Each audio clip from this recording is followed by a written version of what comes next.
Hi, and welcome to a small, medium at large podcast. I'm your host, Gail Heisen, bringing you intimate stories that heal. I want to thank all you listeners for listening and for commenting, sharing, subscribing, and sending us other interesting ideas of people we could have as guests. I hope you enjoy the fact that we're trying to have a diversified amount of information and people from all walks of life. And I'm hoping you're enjoying the different guests that we have as much as I'm enjoying having them. So today we're going to be welcoming Sean McNamara. And as I always do, I'd like to read you a little bit about his bio, and then we'll welcome Sean to the show. Sean McNamara grew up overseas and was exposed to a variety of spiritual traditions. Early incidents of illness and surgery brought about a persistent fear and contemplation of death and of what happens afterwards. In his 20s, Sean became a Buddhist practitioner in order to use meditation as a way to investigate the nature of consciousness and reality. Realizing that many traditions eventually become rigid and limiting out of a need for self-preservation, and at the cost of each individual's unique development, he left the path he had been following. He found lucid dreaming and the out-of-body experience to be especially potent methods for his spiritual inquiry and free of the dogmatic qualities found elsewhere. He eventually applied his knowledge of meditation to telekinesis in order to illustrate the themes of interconnectedness and intention to his meditation students. Today, Sean teaches meditation, remote viewing, mind sight, lucid dreaming, the out-of-body experience, telekinesis, and telepathy, with the purpose of showing others that spiritual growth is still possible as an independent, self-empowering, and revelatory path. You can learn the details of his life in his spiritual memoir, Renegade Mystic, The Pursuit of Spiritual Freedom Through Consciousness Exploration, as well as his many other books on psychic development. You'll find all this information on the description on our site. So let's welcome Sean with us today. Hi, Sean. Hi, Gail. It's really a pleasure to have you here. I have to tell our audience, I think we met in an applied remote viewing conference a little while ago. Maybe it's about 2 years, a year and a half, 2 years ago. And when I was in that group and listening to you speak on some of the things that we were doing, all I kept thinking was, how could I get to know this guy? I'd really love to know him. And then somewhere along the way, you heard a show on me with Jeffrey Mishlove, I think, and you reached out to me about a book I wrote. And I was so touched that you were offering your advice and help. And that's kind of blossomed into this other exchange that we're having about different people and different things and book writing. And when I came upon the fact that you have a site where people can learn about jaw harp playing, I was blown away completely. So you have an amazing collection. And in fact, before my fantasy of getting to know you came true, I watched the video on telekinesis, and I tried so hard with the pen and the paper to get it to move, but it requires a certain dedication and patience that I don't know if I have right now. But I just wanted to say how much I enjoy seeing all these different sites that you have and all these amazing different teachings that you have to offer everyone. So what I would like to do to start today is, I always like to start in the beginning with childhood. And we recently had a couple of episodes on our show with we had Khalid and we had David Blank, both people who do specialized tours of special places. And travel, we know, is transformative.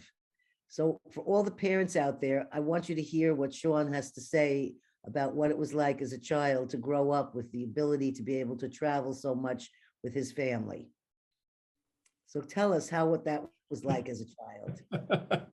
Well, wow, this is something I've never talked about in an interview, so I appreciate the question. My dad worked for an insurance company that had offices all over the world, so we were transferred around every few years. And Although I was raised in a Catholic family, I was exposed naturally to the fact that human beings have other ways of experiencing their spirituality. There are other religions in the world. And so most of my youth was spent in the Philippines, and which also is a Catholic nation. But while we were there, we traveled to other parts of Asia. And then we lived in Hong Kong, so spent even more time in Asia. And during that time, I saw different types of Buddhism, different parts of folk Asian religions, and all of it was in such a steep contrast to the Catholicism that I was raised in. For example, I remember, I have so many memories, but going to Burma, which is now Myanmar, and seeing all the temples there and these huge statues of the Buddha, which at one time were covered in gold. In Thailand, there are still many gold Buddhas. And this one place we went to, it was purported to have a hair of the Buddha that you could see. If you look through glass, you could see a little hair of the Buddha. And I just remember feeling this sacredness, this, I don't know what the sense of awe about it, that I could be that close to someone who was born before the time of Jesus and who seemingly had the power to transform half the planet the way Jesus in Europe and North America and South America, that those teachings spread there. But here in Asia, there's this completely different perspective that was even older, and seeing it in the architecture, in the artwork, and in how the people are. And of course, how old were you then? So I was in elementary and middle school. So young. Yeah, I was young. And so now I have all these old, this was way before the internet. So I have these old photographs, like they used to be on paper. Pictures used to be on paper. All these beautiful photos of my family and me in these incredible places. But it opened my mind, and in ways that are probably still unraveling inside of me, that I'm still making connections. But when that happened, I knew that there were options. So that was something that got implanted in me, because later on, as I grew up, I started my own spiritual inquiry, and I went back to explore those options that I knew existed. And these days, many major cities in the United States and in other parts of the world offer those options, that religions have spread, thanks to modern technology and the internet. If a person wants to learn about any major religion or spiritual traditions or earth-based traditions, it's a lot easier to do now than it ever used to be.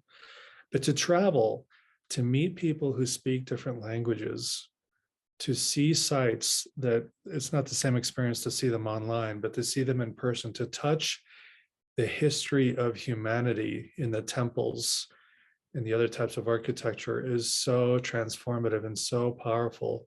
And I think it makes people think differently. One thing I always think about was when I went to school in the Philippines, I went to the International School of Manila. And in Hong Kong, it was an American school, but it still had the international flavor. And later on, I was in Brazil, in Rio de Janeiro, and it was an American school, but again, it was international. And in all those schools, all the kids really got along. There wasn't that much of a clique thing that there is here in the United States. Everybody got along, no matter how thick our accents were from each other. We all spoke English generally. To one degree or another, we could communicate with each other, and we became friends with each other quite easily because we were all foreign to the place that we were living. And so all we had was each other, which I think there's a message there about the future of planet Earth. We are all that we have. So why not get along instead of separate from each other? When I was just about to become a senior, my father got his career changed. He left his company and started his own business and chose to open this franchise in Denver. So that would be the first time since I was very, very, very little that I would live in the United States. And I moved to an American high school my senior year. And that was the worst thing ever. was terrible. And I got this flavor of, American youth. And all I knew about American schools was what I'd seen in movies like 16 Candles or Can't Buy Me Love, or all those movies from the 80s that had all the drama and the love stories of high schoolers in the 80s. That's all I knew. But one thing that was really fortified in those films was that quality of the cliques. Like in The Breakfast Club, you've got the nerds, the jocks, the cool people, all that stuff. And so when I I never moved, fit in there. I had to drop out. me too. And I didn't really fit in when I moved to the United States, which was fine. I figured it out. I was only in high school in the US for 1 year, and then I went on to college so I could start over with a new group of people, Mhm. where we were all strangers again as freshmen. That is really a steep contrast. And I think one way to peace in the world is, especially for Americans, take your children to other countries. And I don't mean to the nice part of the coast of Mexico to sit on the beach and get a suntan. I'm talking about go to other countries where you feel like the minority, where you feel like you can't communicate, where you really have to rely on the kindness of strangers. And children really do well, I think, when they travel, because their minds are still opening. They're not so biased the way adults tend to be. And I think when those children have those experiences and return to the United States, they think differently and they think more inclusively. I And for know going me, to Mexico as a child when I was 9 and seeing poverty, because we were living in a pickup truck and traveling up into the mountains to be with some famous vegans for something. And when I would go into the little towns or the plaza and I would play with these children, and I saw children that had no shoes and no good clothing on and no toys or any of these things, it affected me deeply from that moment on to be able to want to give whatever I had to help somebody else. And these are the kinds of effects that you don't know when you take your children to travel, what they're going to observe and pick up for themselves. But to be able to expose them is just the most worldly, wonderful thing that you can do. And also for the fact that even if we don't speak the same language, you can still play together. You can still be together. And I mean, you had an amazing childhood. It just really a wonder. Not every child will be able to have that, but whatever their parents can do to take them traveling now to wherever places they are, it would be a wonderful thing for them to have the transformational experience. yeah, one thing that you made me think of when you mentioned seeing poverty is I saw a lot of poverty in other countries, and sometimes death too. I remember when we moved to one city, there happened to be a car accident and there was a body in the street, and the body remained in the street for about a week before someone came to take it away and dispose of it and do whatever rituals were needed. So it's not like the United States where everything is hidden away. And this reminds me, I mean, I don't see myself as a Buddhist anymore, but I love the story of who the Buddha was before he began his journey. He was this prince. He's very protected and shielded from everything. And then one day he left the palace to go visit the city, and he saw poor people, he saw sick people, he saw people who were dying, and he had no awareness of death, of illness or poverty. And when he was exposed to that, it shocked him, and he realized the futility of living in a bubble, basically, which is what so many of us do today. I mean, I feel lucky to be in the bubble that I'm in. But seeing that as a child, I feel had a parallel experience of, oh, this world has nice parts, nice experiences, and just being a human being is filled with a lot of pain and angst. And so I brought that with me. So imagine if I had grown up in the United States where poor people are shunned and kept away, they live out of sight from people who are not in poverty conditions, where our our parents, when they become very, very elderly, we put them away in homes instead of taking care of them in our home. You All don't that see stuff. that in other cultures. You don't see that. Yeah, in other cultures, you take care of Take your care of your elders. family. Yeah. And by caring for them, you realize what's coming for you. And then you really reflect what really matters in this life is relationship, is love, is caring and connection. And maybe that's why in the United States, at least, there's so much disconnection, even though we have more money than most other countries in the world. Psychologically, most Americans are in some form of distress because we are so alienated and Well, disconnected. this is like, I know some members of my family and maybe some of my friends or whoever, they make fun of me because I built a place where my children can stay here and live if they like. And I have enough buildings that everyone can have their own little house and they can stay, or they can come and go however they please. And a lot of people find that, what do you mean they're supposed to go out in the world? You're supposed to separate from them. It seems like in our country, they keep supporting the idea that you're supposed to go away from your family instead of be with your family. And I always support my children that whenever they've had an idea that they want to go to, my daughter went to Costa Rica and helped manage a friend's bed and breakfast there. I went and visited her in Costa Rica. So wherever the children want to go, it's never like I've ever said to them, you have to stay here with me or anything like this. I've just always said, this is open and available for you anytime you want. This is always your home too. And, some people think that's not a good thing to do and that you're supposed to let everyone go on their own. I don't know. I think it's wonderful to be with your family. I realized that my dad died about 12 years ago, 12 or 13 years ago. And I realized even when we all moved and even when we all whatever, we all ended up in the same place together and we all lived near each other. And that's how our whole family has been this way. Even my New York section of the family, we're all is very close, even though we're in California. And it takes work to keep your family together. But it's such an important thing because we're sort of taught to not do that these days. And I think that that's part of the breakdown in our system is that they're not keeping with, they're not watching their grandma dying. They're not watching what it's like to have these things happen. They put them away somewhere. So, my hope is that my children don't put me away somewhere. Right. That's a tough thing. I mean, I struggle with that because magically somehow my my parents are less than 10 minutes away from me. My sister and her family, her kids and her husband are 15 minutes away from me. So we're close geographically, but I still have to work. I have to put work into it to visit.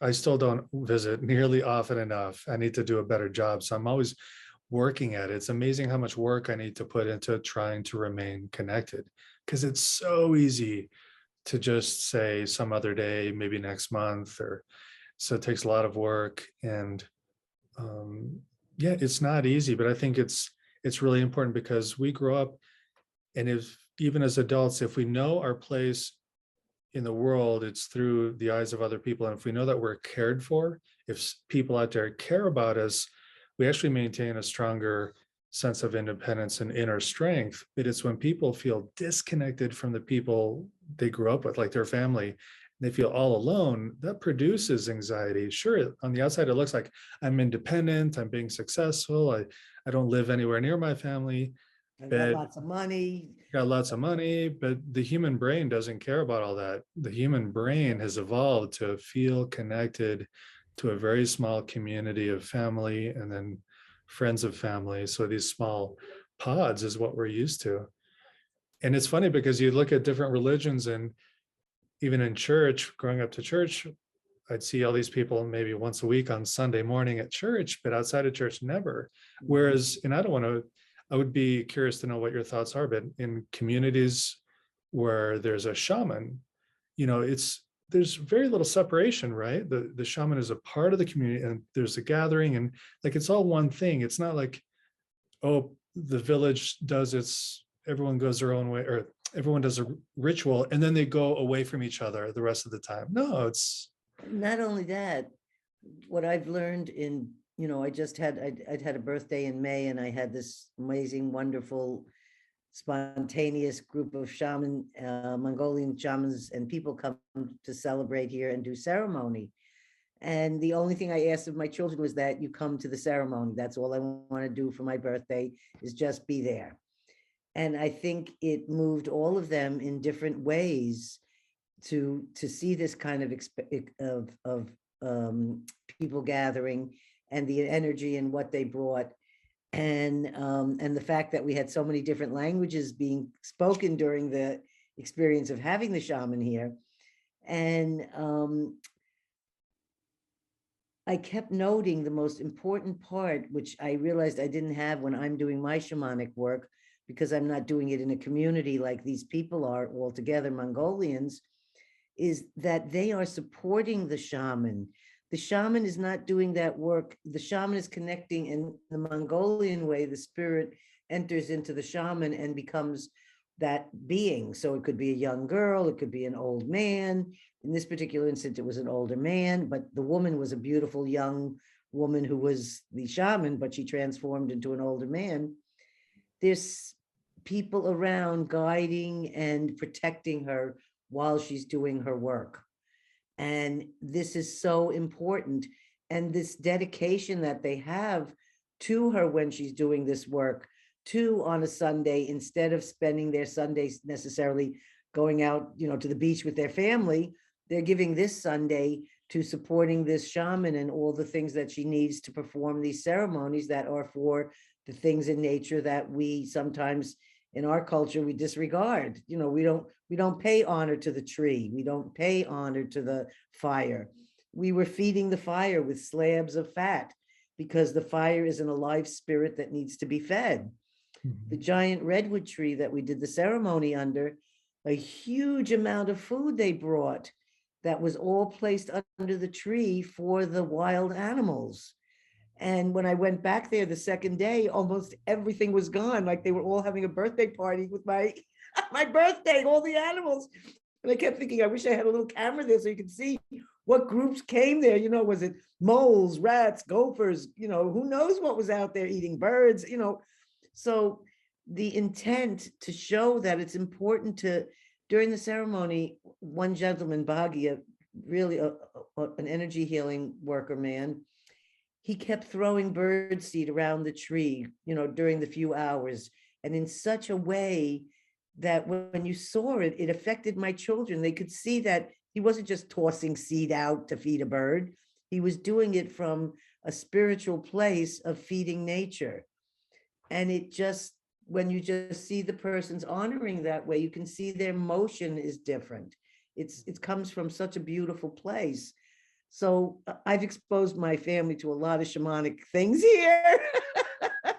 Some of them they were not so happy with, but they've Yeah. been exposed to a lot.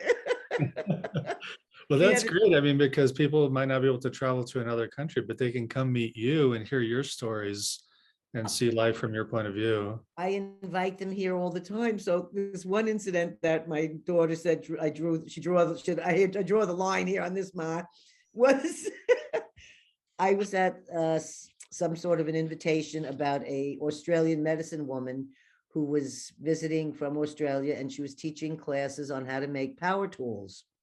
So I went to this class and I had this wonderful time. And then when I said goodbye to her, I said, I would love for you to come up to visit if you ever can. And she said, well, actually, I have nowhere to sleep. I have nowhere to go. And I said, well, come and stay with us for a couple of weeks. So she came up here and she taught my young teenage son at the time and his guy friends. They all sat around the table making rattles and they loved it. And I was so shocked to see young people participate this way. They were making fun at first when I said, oh, yeah, it's an. And then when they sat down, they loved every minute of the experience, and they would have never been exposed to something like this. How do we find an Australian medicine woman who grew up, skinning kangaroo? She grew up in a tannery. Mm-hmm. So some of the guests I had said, do you think you could give us a class on how to skin an animal? So my daughter comes home from school and she comes into my kitchen table. Of course, I have a big table and it was covered with plastic and everything. I don't want anybody to think we didn't do this cleanly. And she's there with a pocket knife and a giant dead raccoon that was roadkill. And she was skinning the entire thing. But my daughter happened to come in when the eyes were popping out and like there was no blood or anything. It's clean, there's no smells. when you know what you're doing, it's a very beautiful art to see them skin the animal. But that's when my daughter said that I drew the line. She didn't want to come home to raccoons being skinned on the table. Because we did that, I think a snake and a couple other people brought their dead killed. Like this, one of our friends happened to have it in the freezer that they'd been waiting for someone like this to come along. Yeah. So anyways, I kind of got off on a tangent here, but what I'd like to move on with is, when was the pivotal moment in your life where you decided that you wanted to, you know, you spent 20, I don't know how many years you spent practicing in Buddhism and meditation, but all of a sudden something happened. You decided to leave that and start out on your own. And I, for one, was so thrilled to read your book, Renegade Mystic, because it was a question I'd always had in my mind, because I never did what you did. And so I always thought, well, I'm not really a good meditator, or I'm not a good perfect person because I don't follow everything with the rules, and I don't have a particular practice at 6 a.m. and I don't do all these things, but I do have good intention and I do meditate and I do all these things. So I always like judged myself as like, well, you're not really that good at it because you didn't do all those things. But then when I read your book, I felt so comforted to know that you were searching and searching, and you found the real answer was in you. So I was wondering if you could share a little bit about that journey. Yeah, sure. So at one point I stopped thinking of myself as a Catholic and I started exploring Buddhism, and I entered a community or an organization that was related to the Tibetan Buddhist tradition, which is very hierarchical. And at the top, you have the guru, which follows the Indian tradition, but Tibetans have modified it a little bit. And I was in this group for years, and I'm just, my natural thing is to be a people pleaser and a rule follower. But I was also very passionate about my path. And the reason I chose Buddhism was because I thought maybe if I meditate, I'll be able to find some answers about what was driving my spiritual quest, which is a fear of death. When people say, why did you do that? That's my short answer is fear of death. I want to figure out what happens afterward. And I wasn't satisfied to just believe what the church taught me. I wanted an experience. I wanted evidence. And I thought maybe if I study Buddhism and meditate a lot, I'll get those answers and be satisfied. Well, after years and years and years of working with this community and this teacher, this guru, I got turned off because I went on a retreat, and we'd heard rumors about this teacher, and I won't say who it is, but that he had slept with some of the people in the community, had sexual relations. And I had gone to this retreat with a girlfriend of my girlfriend. We'd traveled across the country together to be in this very special retreat. There was an empowerment, the ceremony, and we'd worked really hard to be there. And unfortunately, she and I were arguing. We were in a good place. And that night that we'd been arguing, we'd go to sleep. And then there's a knock at the door, and it's one of the teacher's attendants who came to invite her to go see the guru. In the middle of the night. In the middle of the night. Mm-hmm. It was like 10 o'clock. We were in bed with our backs to each other, just feeling sore at each other. And I didn't believe what happened next. She said, okay, I'll go, and she started getting dressed, and she went and spent the night with him. And that turned me off. Later on, I put myself under someone else who considered himself a guru. And it was just another round of what I just call abuse. But in this case, it was psychological abuse. It wasn't sexual, but it was just more abuse. And those two instances really had me question my journey at that point, because I thought I'd found it. There were all these bells and whistles with this Tibetan Buddhist tradition. And I'm not insulting the tradition. I'm just saying these are the things that attracted me to it, that made me think maybe the answers are here. Lots of bells and whistles, lots of exotic practices, lots of secret teachings that if you work hard enough and if you spend the money, then you'll get access to these secret teachings and all this stuff that I'd worked so hard. And then I saw that the teachers I was working with, that they were human beings too. They made the same mistakes that human beings in other positions of power make. And I realized that all those years studying Buddhism, I had not pursued my original quest of finding out what happens after we die. Like, will something in me continue on? Instead, I had just become a good Buddhist practitioner. I mean, maybe not, but I'd worked really hard at following the formula, reading all the books, memorizing all the texts, and practicing meditation a lot. And I thought that would get me somewhere. So luckily these, oh, go ahead. I just wanted to find out, how was your girlfriend when she returned from this experience with the guru? And did that make an immediate, like, did she feel this was the most amazing thing she'd ever done, or she was so happy she did this, or did she feel like, wow, I can't believe a spiritual teacher was wanting to have sex? That doesn't seem very spiritual. Right. Well, it's funny because when we arrived at that retreat, we had a brief conversation with each other because we both heard the rumors. And I asked her, I said, no, you wouldn't sleep with him, would you? And she said, no, of course not. He's my teacher. But then there's the knock at the door and she's like, heck yeah. And she went. And then the next morning, it was this is reliving a lot of pain for me, but I was up all night. I was sick. My guts were turning inside out. I was so stressed out. I was really hurting.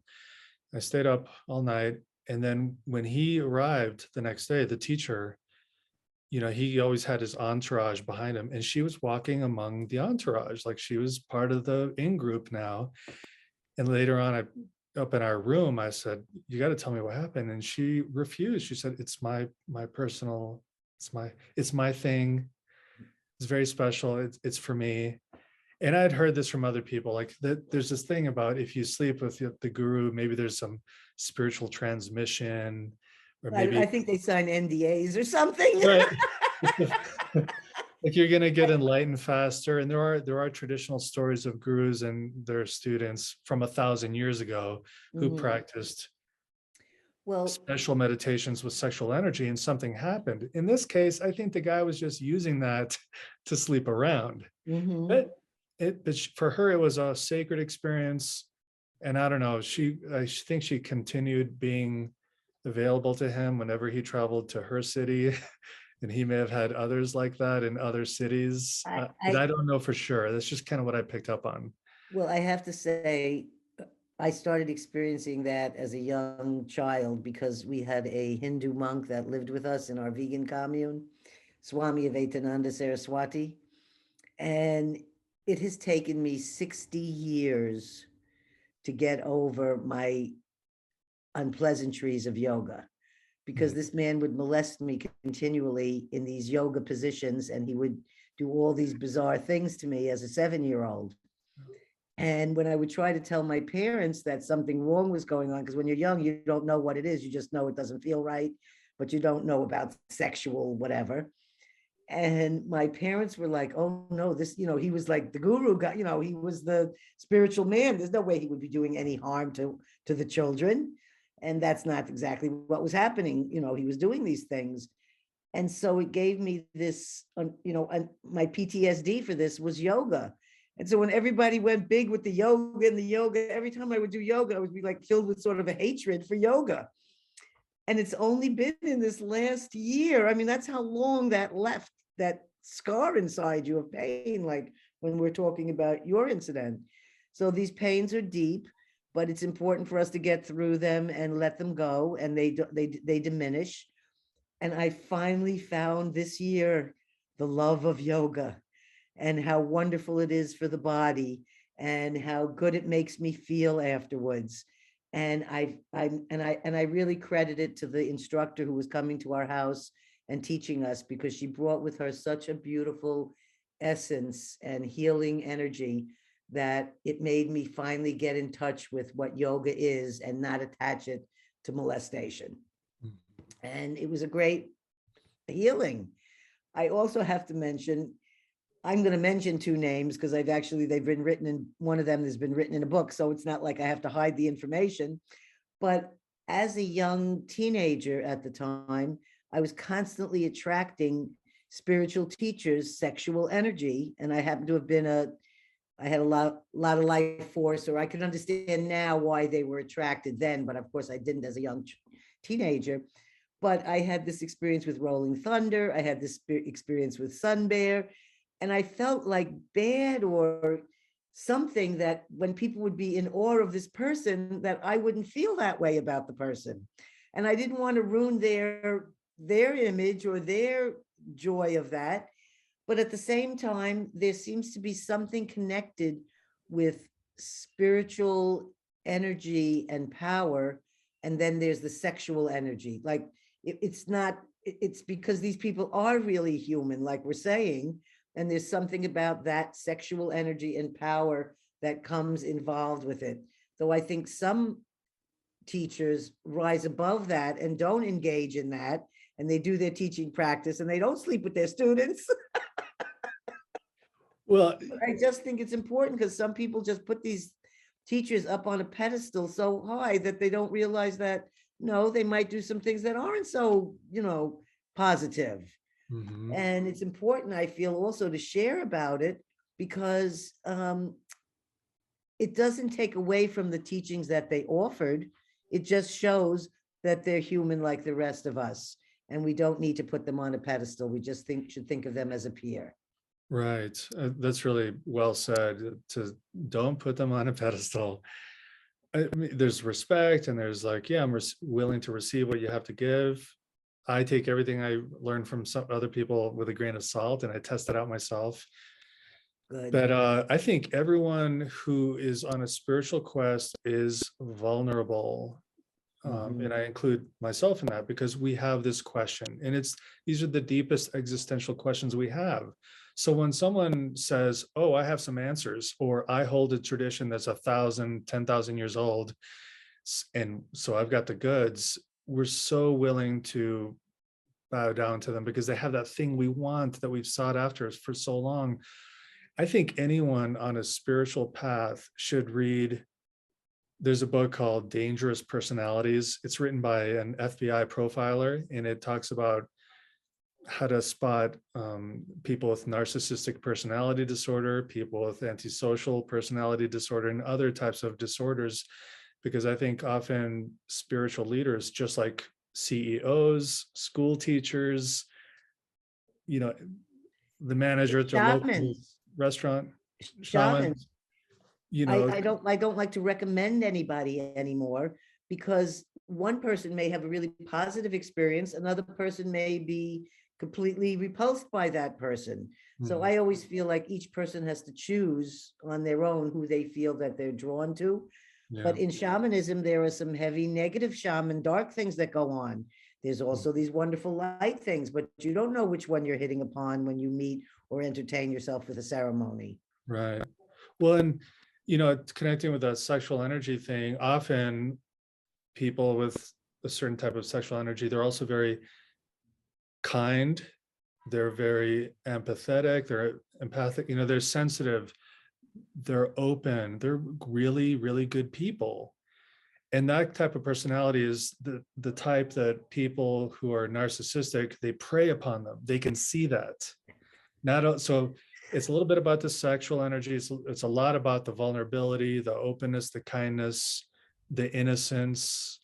Wow, that's like a sheep to a wolf.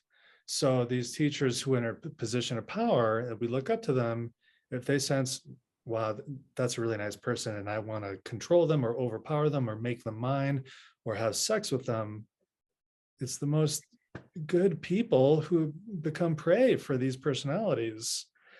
So it's not about the religion, it's about just what happened to these teachers when they were children, because probably they were damaged, they were abused, something happened, and now they're in a position of power where their own patterns can play out and hurt other people. I don't think they want to be bad people. They're just trying to survive, and this is how they know how.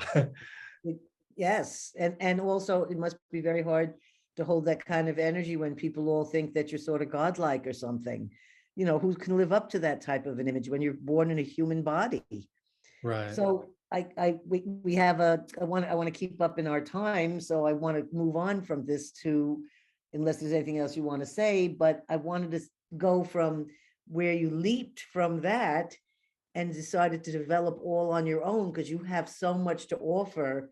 And my personal feeling is I see you as a really fabulous teacher offering very great information without any of that other stuff. Well, So can you share how you made the change from, so you left the Buddhist practice and then you decided to go out on your own, and how you've developed all these amazing courses and things that you have right now? sure. Well, I was so like you were with yoga, where the yoga reminded you of what happened to you. The same thing happened with me in meditation. I couldn't really do the practice I'd been doing because every time I sat down, it reminded me of the abuse of teachers and all that stuff. But I remembered something I had been interested in as a teenager. I saw this made for TV movie. It was a series actually called Out on a Limb, based on the book written by Shirley MacLaine. Great And book. she actually appears, she stars in it herself. And I saw that, I think it was in the 80s or early 90s when I saw it. And there's a scene where she has an out-of-body experience. And when I saw that, I remembered thinking, if I could leave my body that way, I would know that when death comes, some part of me will continue. You know, maybe it's my spirit or my soul, whatever words we want to use. If I could do that, as a teenager, there weren't a lot of resources to learn how to do that. And I found one book, I worked at it a little bit, but as a kid, I didn't have that discipline. So now as an adult, I remembered that made for TV series. I remembered that book, and I remembered the idea of leaving the body. Only now there's so many books on it available on Amazon and in bookstores. And it was like, thanks to technology, it's publicly available and people are teaching it. And I used many different books. Probably my favorite author is William Buhlman's book. You know, his books are fantastic. I just connected, but I also relied on other sources. And I started training for months to have an out-of-body experience. And I needed this. I really needed to succeed at it, because I realized all the meditating I'd done all those years never came close to bringing me the answer that I wanted. So if you ever feel bad about meditating, remember that. I tried really hard. I meditated so much and it never came close. And then I trained using a book. I didn't have to give up my personal power. I didn't have to spend $10,000 in an expensive retreat. I didn't have to bow down to a guru. I just read some instructions in a book and practiced over and over. And then I had my first out-of-body experience and my fear of death was gone. And that opened me up to, you know, that is connected to other, what people might call paranormal or parapsychological experiences. So I started studying psychic phenomenon because for me, the out-of-body experience was still spiritual. I took it as a spiritual thing, not just as a phenomenological thing, but it was spiritual for me. And it showed me that how connected we are with reality, and we're connected beyond just the physical. So after that, I started learning how to move little objects with my mind, and that's called telekinesis. And then learning how to see things, people, places, things at great distances. So it's clairvoyance. And then there's remote viewing, which is using clairvoyance in a specific type of protocol. And the United States military and CIA were involved with that. Everybody knows about the stories about the Stargate program. So those protocols I learned about, and on and on. And for me, it's always about realizing our interconnectedness with reality, and that the mind is expansive and that we're connected to each other. So it's still a very spiritual path for me, but there's no dogma, or there's, well, that's not true anymore. In different areas, you'll start to find a little bit of dogma, but still the way I teach it, I present the techniques that I either learned from other people or that I developed myself. But I always tell people, take it, run with it, make it your own. It's yours now. And if you want to teach it, I don't care. I don't authorize people to teach. Like, take my materials. Once you've had the experience, teach it, spread it to the world. But for me, it's very spiritual. And mostly I love connecting with people on that level because it's fun. It opens people's minds. And I think the more it spreads, the more creatively people will think, and they'll be open to new experiences that they didn't think were possible before. I think, like, the example of 2 days ago in Congress, there were hearings about UFOs in Congress. That hasn't happened in over 50 years. So these kinds of things that are out of the realm of acceptability, they're starting to become more everyday. I mean, slowly, but when it's on the news that the UFOs are a topic in Congress, it's like, there's more to life. There's more that we don't know. So for me, it's just a continuous exploration. I just learn a little bit about each. I'm not a master of anything. There are things that I did that I don't do so much anymore, but I just put it out there because part of it's, I have a chip on my shoulder still from being hurt. And I want to help other people set themselves free. So like, here are these techniques. You don't have to meditate that way. Like, there's no perfect way.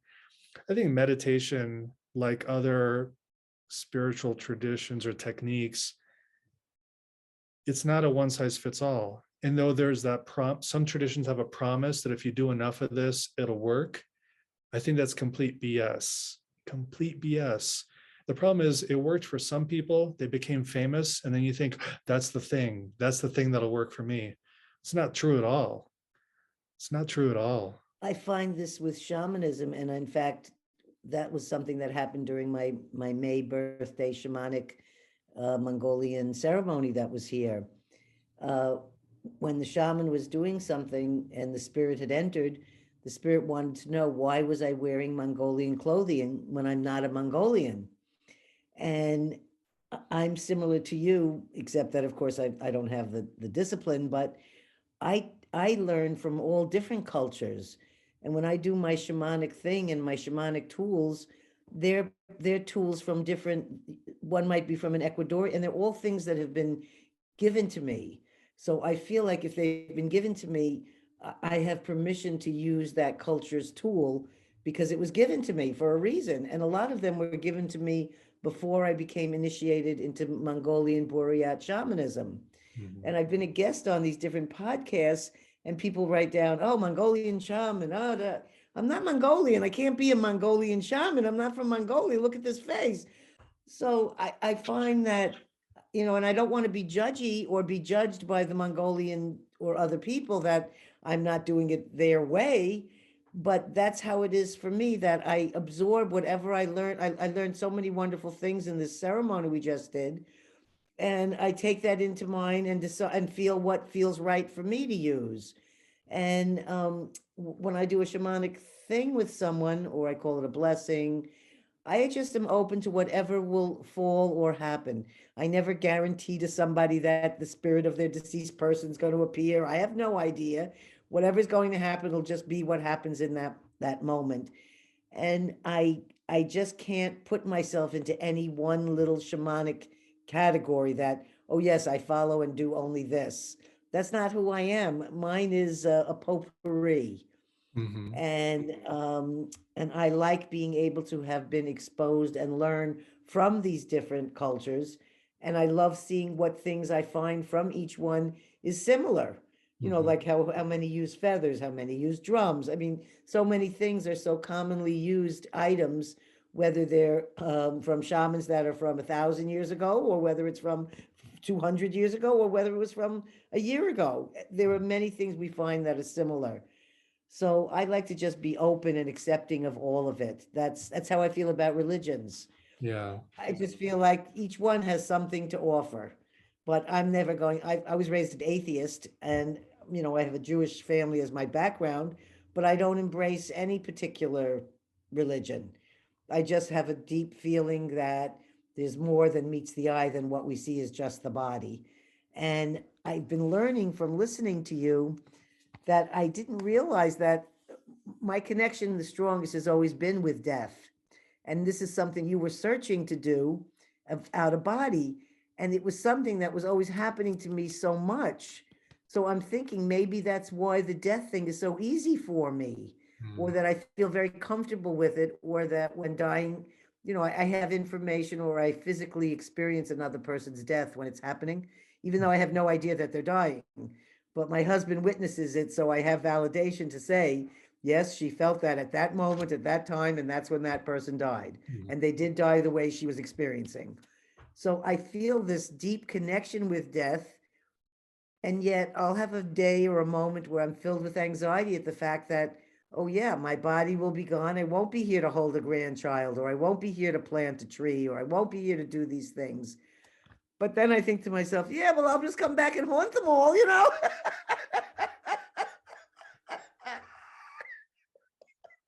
Oh, that's hilarious. So on with our show here, because we're getting close to our hour. I was hoping that we could share some of the exercises, maybe one or two or something for our listeners to try at home. I know you offer things in dream journaling, music for trance, night yoga. You even offer, how to play the jaw harp. There's so Yeah. many things. And I do want to mention, just in case somebody's just listening and doesn't have access to our information, that you have a website, which I'm going to spell out for anyone, which is capital MIND, capital POSSIBLE.com, mindpossible.com.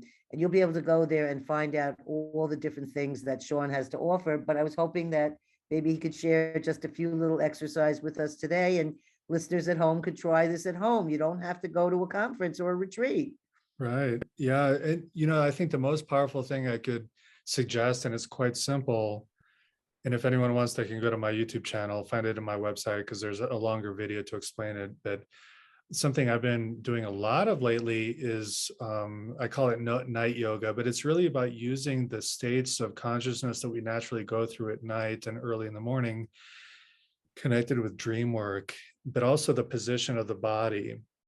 And so I put this board up so it leans against my wall. I call it a lean-to, even though technically a lean-to is a type of shelter. I just call it a lean-to, right next to my bed. So I moved my nightstand out of the way and I just put it right next to the bed.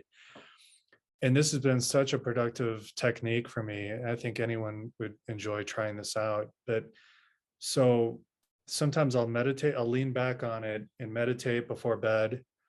Most often though, I get up in the middle of the night because I got a small bladder and I got to go to the bathroom. And I think a lot of people are like that. And that's a prime opportunity, because instead of going back to bed afterward, I just sit down on my lean-to and I lean back and I start meditating. And I don't really think it matters what technique people use. You could meditate on the third eye space, or in the, anywhere in the brain or the throat, or just feel your whole body, or focus on your breathing, whatever you want. Pick something to rest your attention on as you're leaning back, but your body's still very sleepy because it's the middle of the night.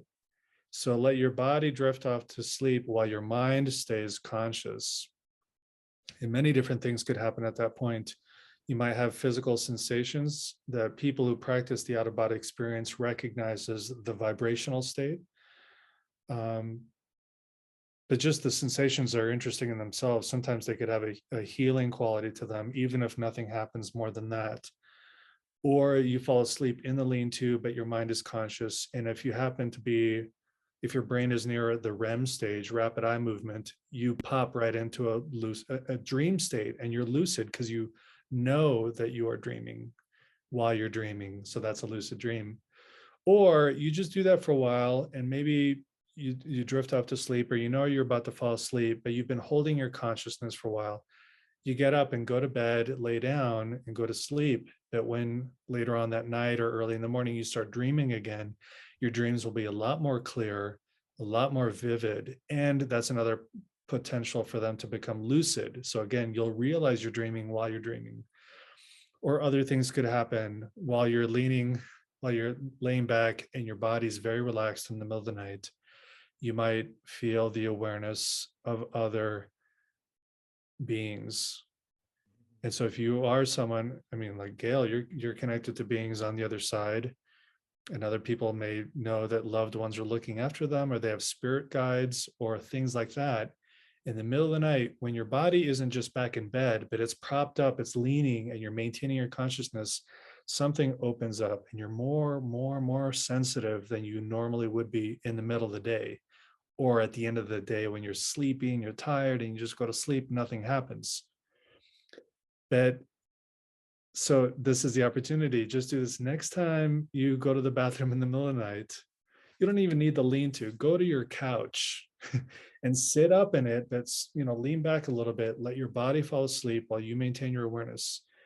And you could just set an intention. What do you want to experience? Do you want a clear dream? Do you want to contact those who have crossed over or those on the other side? Do you just want to have a trance experience? Do you want to see hypnagogic, the weird shapes that show up in that in-between state? So playing with your consciousness in the middle of the night is so easy to do because it's part of what your brain is naturally experiencing in the middle of the night. You just happen to be awake to notice it. So, and because you mentioned the jaw harp, you could use those two together where you play the jaw harp to put yourself in a trance before you go to bed or in the middle of the night, and then just put it down and meditate and relax. So using music, I think, is a powerful thing you could add to that technique. And one reason I bring up the jaw harp, it's similar to what you were saying about using different techniques from shamanism and different tools and everything. It's universal. Music, sound, symbolism is universal. The jaw harp has been found on several different continents, just like the bull roar. People, let's see, I thought I had mine around.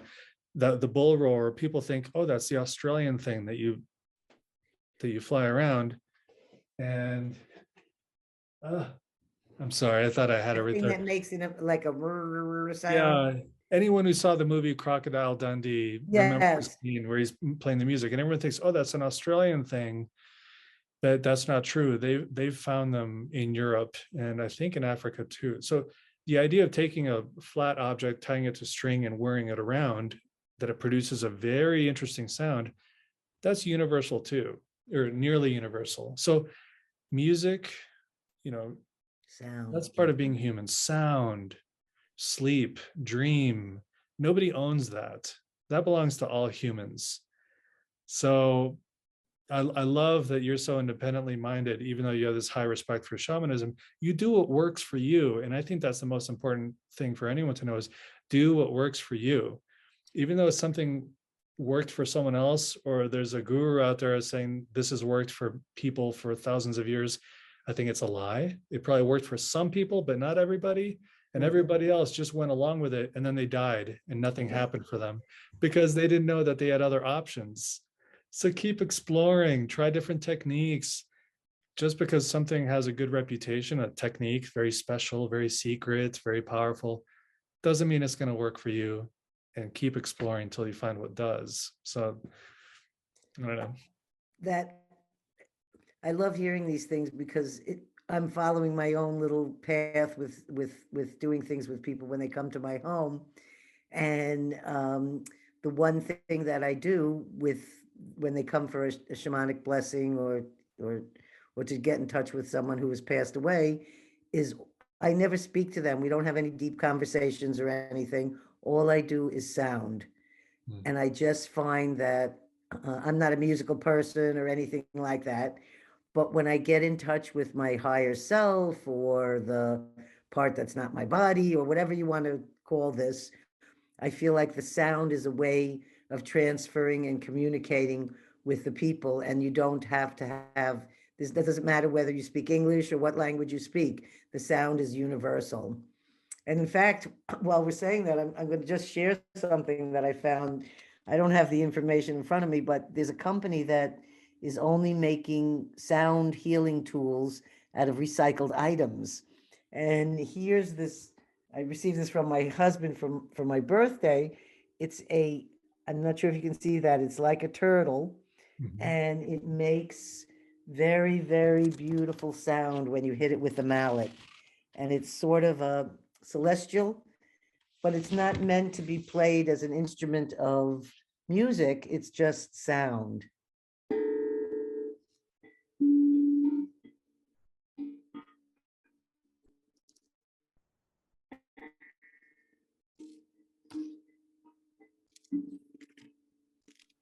I could hear a little bit. It was cutting in and out. I think the microphone has a hard time with some sounds, but Oh, so maybe it's hard to hear. Maybe I'll play it close here just for one last, so at least maybe yeah. people can hear it.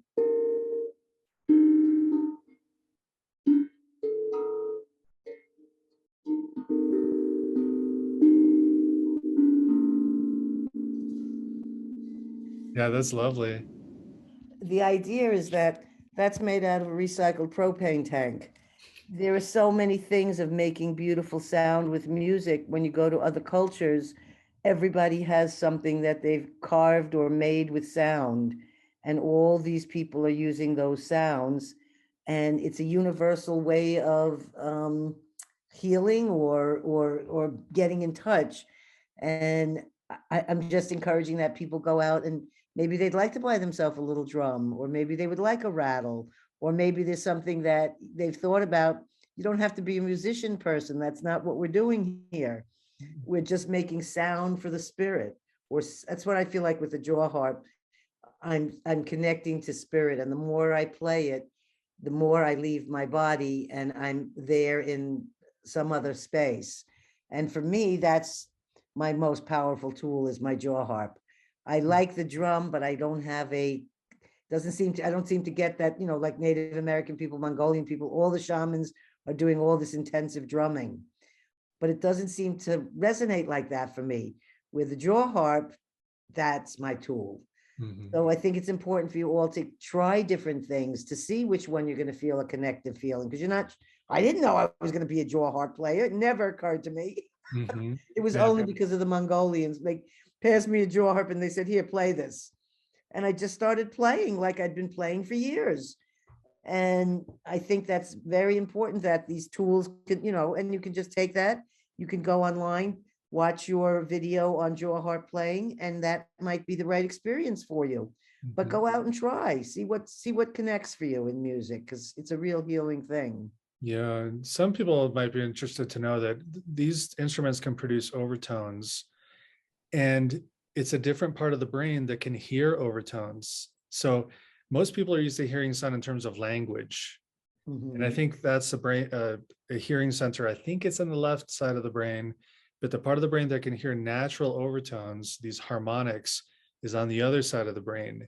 And if you train yourself to hear those sounds more and you spend more time in those sounds, it means you're opening up a totally different part of the brain that may have been asleep all your life. And maybe that will give a person new access to the other side, to other realms, or to their own heart. So there's even a biological basis for spending time with these kinds of sounds instead of just watching more TV. I was at a conference in Council Grove, Kansas, and it's been going on there for many, many years, I think 40 years or something, I'm not sure. And when I went, they were doing something I had never heard of before called a gong bath, where there's all these gongs set up and this happened to be a woman, and they're all different shapes. Some of them are 6 feet tall. I mean, they're huge. Some of them are smaller. And at the retreat, you would lay down on the ground and she gave you a gong bath. And the sounds rolled over you as she played. And I came out from that gong bath, which had been preceded by a didgeridoo bath, some sort of music. And I immediately went into a Kundalini experience. And I made it out to a tree in time to hold on to the tree. And then for the next 2.5 hours, all these strange things were happening to my body. And I know that it was all induced from all the sounds of the gong bath and the didgeridoo. It put me into a completely altered state. And, they're real experiences when you have those, and they do make you feel in touch with your spirit because you realize you're not your body. Yep. So I want to thank you so much. I want to wind down here, but I want to ask you if there's any other things you'd like to share with our audience, any other books or videos you want to point them out to, or anything else you'd like to say to our listeners today. Oh, thanks for the opportunity. For anyone out there, if you're interested in learning what I'm about, just go to my site, Mind Possible. I've got books and online courses, and there are a lot of how-to things on my YouTube channel too. But just explore. Mostly, I just want to encourage people to follow your passion, because I used to be a disciplined person, and now I realize discipline is not where it's at. It's about finding what gets you excited and where your heart lights up. You will follow that naturally. And it's okay to change from one thing to the other over time, because we're like honeybees going from flower to flower. gathering what we need, and then it's time to move on. Some people, they find their one thing and they never move on, and that's okay. But if you find yourself always looking, that's okay too. So check out my stuff, but then keep looking if none of it works for you. Yeah. And so, Gail, thank you so much. I have loved chatting with you. I fell in love with you when I saw you on New Thinking Aloud with Jeffrey Mishlove, and I thought I want to get to know Gail a lot more, and I'm so glad I did. Well, I'm just so grateful that you reached out and that we got to get this connection together, because I know it's just really like the what was the movie where he says Casablanca. It's the beginning of a beautiful friendship. So thank you so much for taking the time, because I know you're also incredibly busy. So listeners, we've been thrilled to have Sean here with us today. And we want to thank you for listening. We hope you'll benefit and get some healing information for yourself. And I also want to always put a shout out to my family, because they're the ones who are producing the podcast. My son does the production, and my daughter Nancy does the posting, and my husband does the description and the titles. And I can't thank them for enough supporting me in this way. It's really a beautiful family event. So check us out. Enjoy, have a wonderful day, and remember, stories can heal. Bye.